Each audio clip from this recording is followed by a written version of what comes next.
तज्जयति परं ज्योतिः समं समस्तैरनन्तपर्यायै दर्पणतलैव सकला प्रतिफलति पदार्थमालिका यत्र। पंच परमेष्ठी भगवान की जय। सकल चारित्र के अधिकार का व्याख्यान चल रहा है, जिसमें पिछली ज्ञानशाला की कक्षाओं में हमने मुनि महाराजों के मूल गुणों आदि का वर्णन पढ़ते हुए निश्चय और व्यवहार के स्वरूप को समझा। पिछली ज्ञानशाला की कक्षा में हमने देखा था कि जो रत्नत्रय है, सम्यक दर्शन, सम्यक ज्ञान और सम्यक चारित्र, इन तीनों का जो स्वरूप में एक साथ जो रत्नत्रय है वह किस प्रकार का है, किन्हीं अपेक्षा से कोई उसे बंध का कारण मानते हैं और आचार्य भगवान यहाँ उसे मोक्ष का कारण कह रहे हैं। शुभोपयोग और शुद्धोपयोग दोनों के अंतर को समझा था। शुभोपयोग परंपरा से मोक्ष का कारण है और शुद्धोपयोग साक्षात मोक्ष का कारण आचार्यों ने कहा है। आज की इस ज्ञानशाला में हम उसी रत्नत्रय को समझेंगे।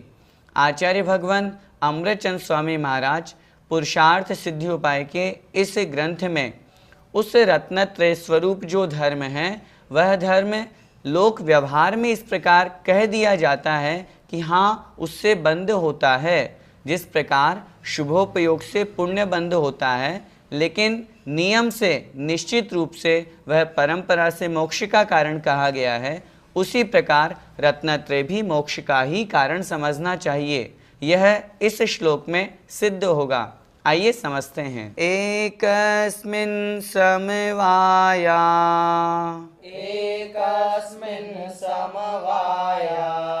दत्यन्त विरुद्ध कार्ययोरपि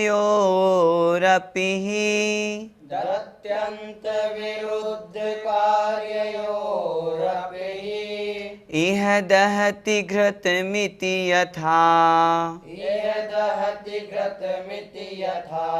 व्यवहारस्तादृशोऽपि रूढिमितः।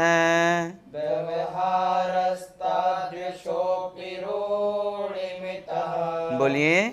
एकस्मिन् समवाया दत्यन्त विरुद्ध कार्ययोरपि इह दहति घृतमिति यथा व्यवहारस्तादृशोऽपि रूढिमितः। दो परस्पर विरुद्ध धर्मों से युक्त एक वस्तु में किस प्रकार व्यवहार से क्या कथन किया जाता है, आइए इस श्लोक में समझते हैं। एकस्मिन् समवायात, आधत यहाँ चला जाएगा संधि विच्छेद होने पर। एकस्मिन् अर्थात एक वस्तु में, एक पदार्थ में, समवायात मिलने से, मेल होने से, आपस में संबंध होने से। किनका संबंध होने से? अत्यंत विरुद्ध कार्यों अपि ही मतलब निश्चित रूप से। अत्यंत अर्थात पूर्ण रूप से, विरुद्ध अर्थात विरोधी, एक दूसरे के विपरीत, ऐसे कार्यों से युक्त वाला होने पर भी। क्या मतलब? मतलब ये एक पदार्थ है, कोई एक वस्तु है, उस एक वस्तु में दो अलग अलग विरोधी धर्म हैं। जिस प्रकार एक वस्तु वह शीत और उष्ण, यह दो विपरीत है, शीत और उष्ण दोनों एक दूसरे के विपरीत कहे गए हैं। इसी प्रकार किसी एक वस्तु में दो विरोधी धर्म हैं, उन दोनों धर्मों में भी इह दहति घृतम इति यथा, यथा अर्थात जिस प्रकार, यह मतलब इस संसार में दहती जलाता है, घृतम इति घी, इति मतलब ऐसा। क्या मतलब? यथा जिस प्रकार यह इस संसार में ऐसा कहा जाता है, घृतम दहती घी जलाता है, इति व्यवहार है, ऐसा व्यवहार है। तादृशः अपि रूढ़िम इतः, तादृशः अपि उसी प्रकार ही यहाँ पर भी रूढ़ी को प्राप्त है। क्या मतलब? नीचे की दो पंक्तियों में आचार्य भगवान यह कह रहे हैं, जिस प्रकार लोक व्यवहार में ऐसा देखा जाता है कि जो घी है वह यदि किसी अग्नि के संयोग से युक्त हो जाता है तो वह घी किसी को जला देता है उष्णता को प्राप्त होने के कारण से। लेकिन अगर वास्तविकता में देखा जाए तो घी का स्वभाव तो शीतल है। अब घी का स्वभाव शीतल है और यदि वो अग्नि के संयोग से युक्त हो रहा है तो वह दहती अर्थात जला भी देता है। कहने का तात्पर्य हुआ, जलाता तो अग्नि है, आग के संयोग से जीव जलता है या कोई पदार्थ जलता है, लेकिन इति व्यवहार है, लोक व्यवहार में ऐसा कहा जाता है कि घृतम दहती घी जलाता है। वास्तविकता की दृष्टि में देखा जाए तो क्या घी ने जलाया? उत्तर मिलेगा नहीं, घी ने नहीं जलाया। क्यों? जलाती तो अग्नि है, लेकिन चूंकि उस घी में जो शीतलता का स्वभाव था वो वहाँ से विभाव रूप परिणति करके अग्नि के संयोग से वह भी उष्ण हो गया। इस अपेक्षा से उसे कह दिया जाता है कि घी जलाता है। उसी प्रकार एकस्मिन एक वस्तु में दो अत्यंत विरोधी धर्म हैं, दो अत्यंत विरोधी बातें हैं, जिसकी हम पिछली कक्षाओं से चर्चा कर रहे हैं। पिछले श्लोकों में हमने समझा रत्नत्रय और शुभोपयोग ये दो चीज़ें हैं। हमने समझा शुभोपयोग निश्चित रूप से परंपरा से मोक्ष का कारण है। आचार्य वीरसेन स्वामी महाराज धवलाकार, जो कि पूर्णतया 11वें गुणस्थान से शुद्धोपयोग मानते हैं, यदि हम शुभोपयोग का बंध का कारण मानेंगे, शुभोपयोग को संसार का कारण मानेंगे, तो 10वें गुणस्थान के अंत में जो प्रचंड मोहनीय कर्म क्षय हुआ अथवा उपशम को प्राप्त हुआ वो शुभोपयोग से ही तो हुआ। हम शुभोपयोग को है ही कैसे कह सकते हैं? हम शुभोपयोग को बंध का कारण कैसे कह सकते हैं? इसलिए दृष्टि की अपेक्षा से अपने को विचार करना है। रत्नत्रय को जो बंध का कारण मानते हैं उसके लिए आचार्य भगवान ये श्लोक कह रहे हैं। कुछ लोग हैं जो कहते हैं रत्नत्रय से बंध होता है। मेरे भैया, यदि रत्नत्रय से बंध मानेंगे तो फिर मोक्ष किससे मानोगे? रत्नत्रय तो नियम से मोक्ष का ही कारण है, लेकिन जब शुभोपयोग और रत्नत्रय दोनों एक स्थान पर मिल जाते हैं, ऐसे गुण स्थान की अपेक्षा से व्यवहार में ऐसा कह दिया जाता है कि हाँ वहाँ पर पुण्य बंध हो रहा है। लेकिन जिस प्रकार व्यवहार में कह दिया जाता है कि घी ने जलाया, वास्तव में घी ने नहीं जलाया, जलाया तो अग्नि ने ही है।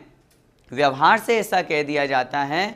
उसी प्रकार रत्नत्रय शुभोपयोग ये नियम से मोक्ष के कारण ही कहे गए हैं। व्यवहार में ऐसा कह दिया जाता है कि उस अवस्था में उसके पुण्यबंध हो रहा है। एक बार फिर से पूरे श्लोक को समझें, अच्छी प्रकार से समझें। इसलिए समझें, आचार्य अमृतचंद स्वामी महाराज की दृष्टि को हमें समझना है। जो लोक व्यवहार में या बहुत से लोगों के बीच में इस तरह की मिथ्या मान्यता है, हमें रत्नत्रय को धारण नहीं करना। अणुव्रत महाव्रत तो है, बंध के कारण है, ऐसा कुछ लोग कहते हैं। स्पष्ट समझना है आचार्य भगवान अमृतचंद स्वामी महाराज क्या कह रहे हैं। दो अत्यंत विरोधी धर्म से युक्त किसी वस्तु में समवाय अर्थात मिल जाने से, कोई वस्तु है जिसमें दो आपस में विरोधी धर्म मिल गए, उन विरोधी धर्मों के मिल जाने पर भी लोक व्यवहार में ऐसा कहा जाता है कि जिस प्रकार घी जलाता है उसी प्रकार तादृशः अपि रूढ़िम इतः, उसी प्रकार सामान्य व्यवहार से ऐसा कह दिया जाता है कि हाँ उस रत्नत्रयी की अपेक्षा से पुण्यबंध है, शुभोपयोग की अपेक्षा से पुण्यबंध है। और वास्तविकता की दृष्टि में देखें तो पुण्य तो अरिहंत भगवान को, अरिहंत पद को प्राप्त कराने वाला है। आचार्य भगवंतों ने लिखा पुण्य फला अरहंता, यदि पुण्य को प्राप्त नहीं करेंगे तो अरिहंत पद कैसे मिलेगा? कुछ लोग कहते हैं पुण्य है, पुण्य तो बेड़ी है, छोड़ देना चाहिए। अरे भैया, दृष्टि तो देखो, किसकी अपेक्षा से कथन किया? वो उन शुद्धोपयोग में लीन मुनि महाराज की अपेक्षा से कहा है जिनके लिए पुण्य है, उनके लिए परम शुद्ध आत्मा ही उपादेय है। हम और आप अभी उस दशा तक नहीं पहुँचे। उस दशा तक पहुँचने के लिए हमें मुनि मार्ग अपनाना पड़ेगा। नग्न दिगंबर अवस्था को प्राप्त करके अपने कषायों को पूर्णतया शमन करना पड़ेगा, तब जा करके हम उस अवस्था तक पहुँचेंगे। अभी हमारा शुभोपयोग ही ढंग से नहीं हो पाता, शुद्धोपयोग की क्या चर्चा करें? फिर कैसे हम मान लें कि हमारे लिए पुण्य है? विचार करो, यदि हम पुण्य नहीं करेंगे तो करेंगे क्या? पाप। पाप के लिए आचार्यों ने मना कर दिया, पुण्य के लिए आप मना कर रहे हो। भैया करोगे क्या? शुद्धोपयोग होना नहीं है, आत्मा की अनुभूति होनी नहीं है, व्यर्थ की बातें हैं। आगम पढ़ना चाहिए, उसे हम समझें, आचार्य भगवान की इस दृष्टि को समझें कि लोक व्यवहार में जिस प्रकार यह कह दिया जाता है कि घी ने जलाया, वास्तव में जलाता अग्नि है, उसी प्रकार व्यवहार की अपेक्षा से ऐसा कथन कर दिया जाता है कि शुभोपयोग और रत्नत्रय से पुण्यबंध होता है। वास्तव में तो यह संवर और निर्जरा का ही कारण है। हाँ, हम इतना कह सकते हैं कि जो रत्नत्रय को धारण करने वाला है उसके बंध हैं, और उसके बंध तो होगा ही होगा, उसमें तो हमें मानने में कोई आपत्ति नहीं है। भैया जी, यदि रत्नत्रय को बंध का कारण मान लेते हैं तो आपत्ति क्या है, स्पष्ट करिए। आचार्यों ने जहाँ बंध के कारणों का वर्णन किया वहाँ लिखा मिथ्या दर्शना विरति प्रमाद कषाय योगा बंध हेतवः। बंध के कारण कौन कौन से हैं? मिथ्या दर्शन, अविरति, प्रमाद, कषाय और योग, ये बंध के कारण हैं। मैं आपसे पूछना चाहता हूँ, क्या इसमें रत्नत्रय का कहीं नाम आया है? आप कह रहे हैं रत्नत्रय से यदि बंध का कारण या रत्नत्रय को बंध का कारण मान ले तो आपत्ति क्या है? मेरे भाई, आपका प्रश्न ही गलत है। रत्नत्रय को यदि बंध का कारण मान लेंगे तो मेरा आपसे प्रश्न है, फिर मोक्ष का कारण किसे कहेंगे? फिर आचार्य भगवंतों ने जिसे रत्नत्रय को मोक्ष का कारण कहा, उनका कथन गलत हो जाएगा, पूरा आगम विपरीत हो जाएगा। तत्वार्थ सूत्र का पहला सूत्र है सम्यक दर्शन ज्ञान चारित्राणि मोक्ष मार्ग है। सम्यक दर्शन, सम्यक ज्ञान, सम्यक चारित्र स्वरूप जो रत्नत्रय है वह मोक्ष का मार्ग है। उसे हम संसार का मार्ग अथवा बंध का कारण कैसे कह सकते हैं? यदि रत्नत्रय को बंध का कारण मानेंगे तो फिर तो भैया संसार में से कभी मुक्ति होगी ही नहीं, फिर तो कभी मोक्ष होगा ही नहीं। फिर तो जो संसार से निकलने के लिए मुनि अवस्था को धारण करके, रत्नत्रय को धारण करके जो मुनि महाराज तपस्या करते हैं वो भी संसार में भटकेंगे। फिर मेरा प्रश्न है, फिर मोक्ष कैसे होगा? आप स्वयं बताओ। क्या घर में बैठे बैठे शुद्धोपयोग की भावना भाने से या अपने आप को शुद्धोपयोगी मानने से मोक्ष हो जाएगा? विचार हमको करना है, इसलिए स्पष्ट आगम पढ़ें। अभी तक हमारे द्वारा तो किसी शास्त्र में ऐसा पढ़ने को नहीं आया कि भैया रत्नत्रय बंध का कारण है। अगर आपने पढ़ा हो तो आप बताइए।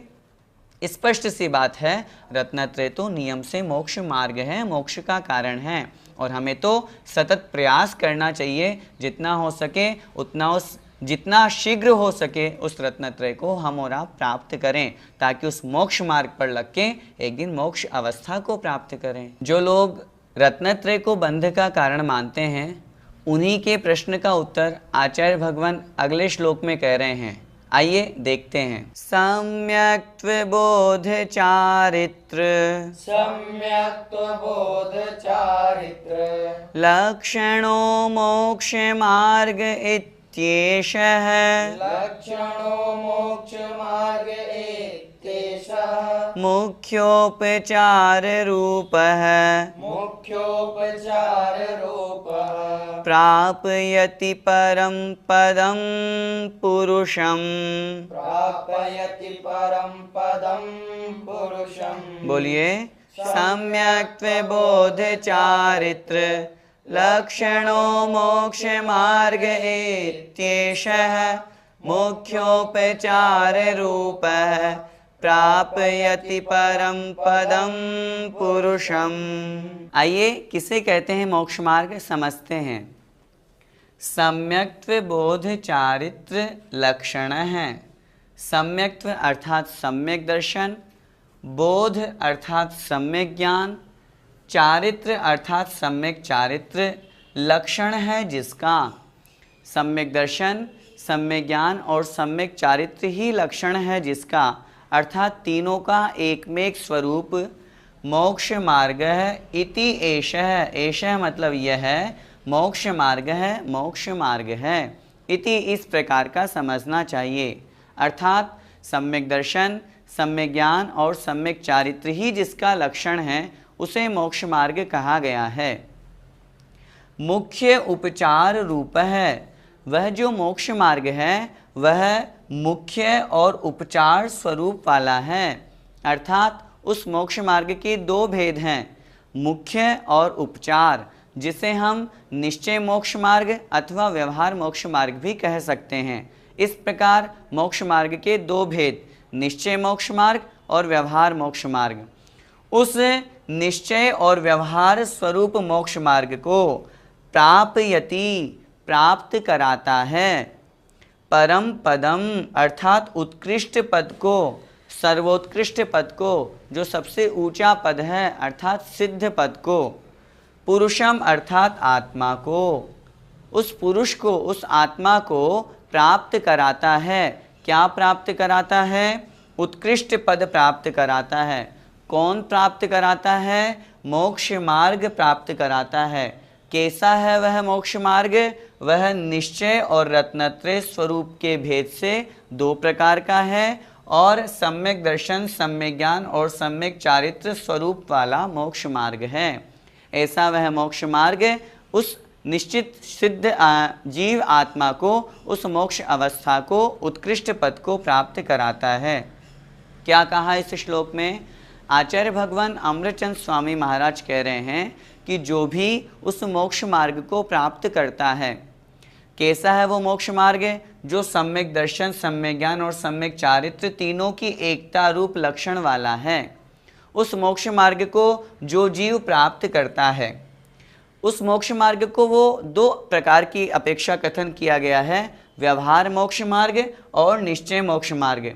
व्यवहार मोक्ष मार्ग को प्राप्त करके फिर उसके उपरांत निश्चय मोक्ष मार्ग को वह जीव प्राप्त करता है और दोनों स्वरूप, निश्चय और व्यवहार दोनों स्वरूप मोक्ष मार्ग को प्राप्त करके वह आत्मा को निश्चित रूप से उस परम उत्कृष्ट पद को, सिद्ध अवस्था को प्राप्त कराता है। इसलिए हम सभी का लक्ष्य उस परम सिद्ध अवस्था को प्राप्त करना है, तो हमें भी मोक्ष मार्ग को प्राप्त करने का प्रयास करना चाहिए। भैया जी, कुछ लोग चतुर्थ गुण स्थान में मोक्ष मार्ग मानते हैं, क्या उनका ऐसा मानना उचित है? चतुर्थ गुण स्थान का नाम है अविरत सम्यक्त्व।